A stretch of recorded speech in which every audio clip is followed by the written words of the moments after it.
Okay, the first thing we're going to do is always wedge your clay. When you wedge your clay, does not go any higher than your elbow. It's not a slam dunk.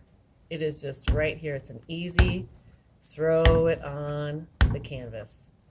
Now eventually, you're going to kind of end up with like a cube shape. Just a little bit of force. And the reason why we do this is to get those air bubbles out. Air bubbles cause your clay to blow up in the kiln, so no air bubbles. We're going to roll this out with the roller, and we're going to lift it and flip it. We're going to roll it out. I'm sure you might have done this in elementary school before. Flip it. Now I flip mine because if anyone has done this before, they know that it likes to stick. And we don't want it to stick, so I move it around on my canvas. Flip it, and I want to make sure that I get all of it rolled out. Okay, when I have my clay rolled out, it's called a slab. Okay, kind of like a slab of meat. This is a slab. Okay, and if you notice, it should be all the same thickness. It's not going to be really high on one side and low on one side. It's got to be all the same. Okay, so this is a slab.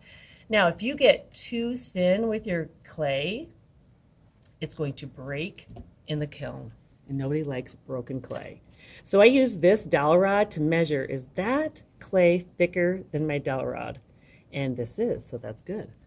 When the clay gets in the kiln and it gets fired, that means it kind of like it gets cooked, it shrinks a little bit. So you have to allow for that to shrink a little bit. So how do I make two pieces stick together, Miss? I don't know. Let's find out. Let's find out how we make these stick together.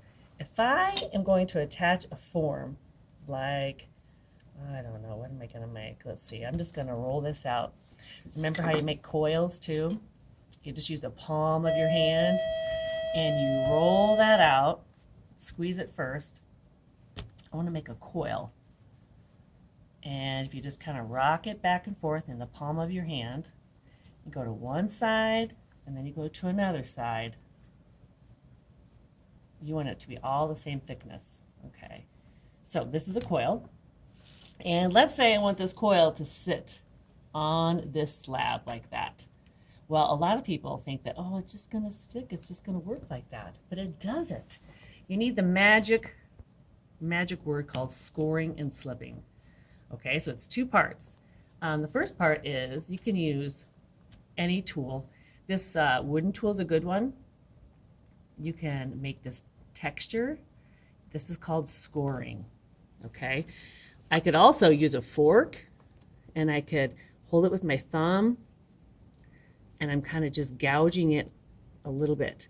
Now this is way too much. No, you want it to look like this, okay, just like a texture. So when I have those two pieces done, they're going to stick. They now need what's called slip. Slip is a watery clay, and you just use a little bit, and you rub it on that texture, that scoring that you just did. And if you notice, the color changes. You're going to see a light gray. Okay, when you start seeing that light gray, that tells you, hey, that's ready. So this is your glue that's going to make those two stick. So keep dipping it in there. It's got to be wet. Okay, there's my light gray. When I have those two ready, I'm going to put them together and just press, and hopefully they'll stick. Now, I don't want that seam to show. I want it to look like that piece is just built up. Use one finger to hold it, make pressure, so then I can pull up with the wooden tool to, I don't want that seam to be like imaginary. I don't want it to show. I want to smooth out the edges. Flip it over. I can do the same thing with the other side. I might use this tool. If I want to smooth this out, keep dipping in that slip. I don't want the texture of the canvas to show on my clay. I want this to look like it's smooth. Okay? All right, and if I want to clean this seam up, there, you can't tell.